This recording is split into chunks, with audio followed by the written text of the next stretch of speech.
Hello guys, আসসালামু আলাইকুম। সবাই কেমন আছেন? আশা করি সবাই ভালো আছেন। আমি আল্লাহর রহমতে ভালো আছি।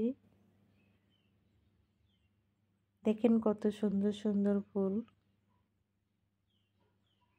ফুল দেখলে মনটা পবিত্র হয়ে যায়। এমনিতেই রমজান মাস, এমনিতেই তো পবিত্র আমরা।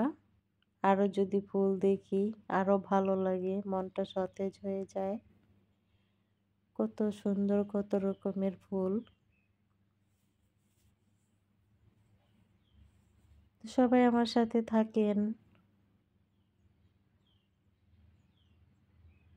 উপভোগ করেন সুন্দর দৃশ্য।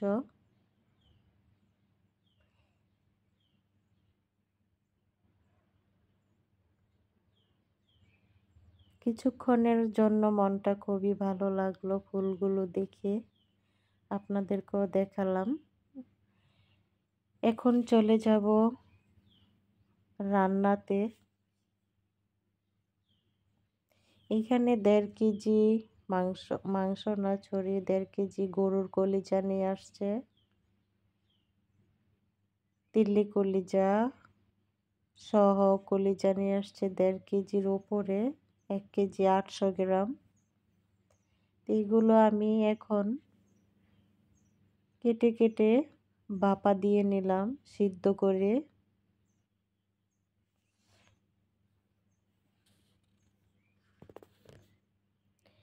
সিদ্ধ করে বলক আনাইছি। কলিজা থেকে রক্ত বের হয়ে সেগুলো আমি ছাঁকনি দিয়ে ফেলে ধুয়ে নিয়েছি। এখন রান্না করতেছি। প্যান বসিয়ে পেঁয়াজ, দারচিনি, এলাচ দিয়ে লবণ দিয়ে পেঁয়াজগুলো ভাজা ভাজা করে এখন মশলা দিয়ে দিলাম পরিমাণ মতো।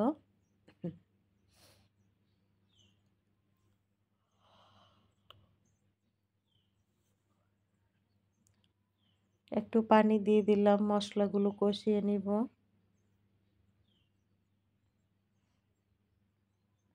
হলুদ, মরিচ, আদা, রসুন, ধনে গুঁড়া, জিরা গুঁড়া, গরম মশলা গুঁড়া দিব আমি পরে। এখন আস্ত গরম মশলা দিয়েছি, পরে আবার ফাঁকি দিয়ে দিব।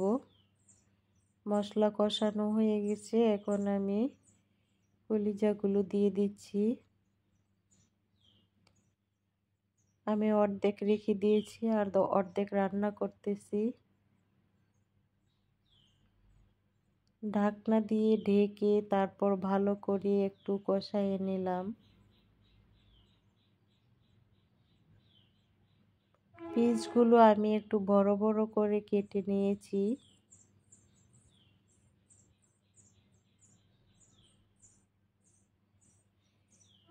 এগুলো কষানো হয়ে গেছে। 2টা আলু কেটে রেখেছিলাম, সে আলুগুলো দিয়ে দিলাম। এখন সবকিছু মিলিয়ে আরেকটু নাড়াচাড়া করে কষায় নিব আলু সহ। যে যেখান থেকে আমার ভিডিওটা দেখতেছেন একটা লাইক অবশ্যই দিবেন, আর আমার সাথে সব সময় থাকবেন, আমার ভিডিও দেখবেন। আমারও ভালো লাগে সব আপুদের ভাইয়াদের ভিডিও দেখতে। শত কষ্ট হলেও আমি সবার ভিডিও দেখি, তারপর ঘুমাই।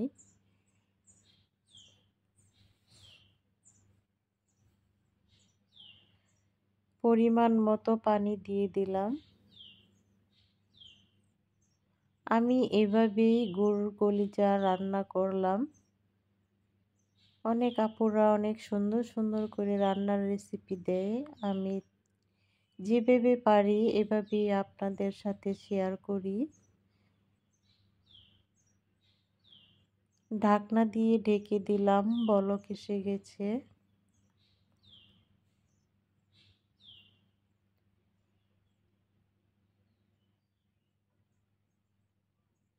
এই তো হয়ে গেছে আমার কলিজা রান্না। আমি পরবর্তীতে আরেকবার জাল করব, সেজন্য একটু ঝোল রেখেছি। সবাই ভালো থাকবেন, আল্লাহ হাফেজ।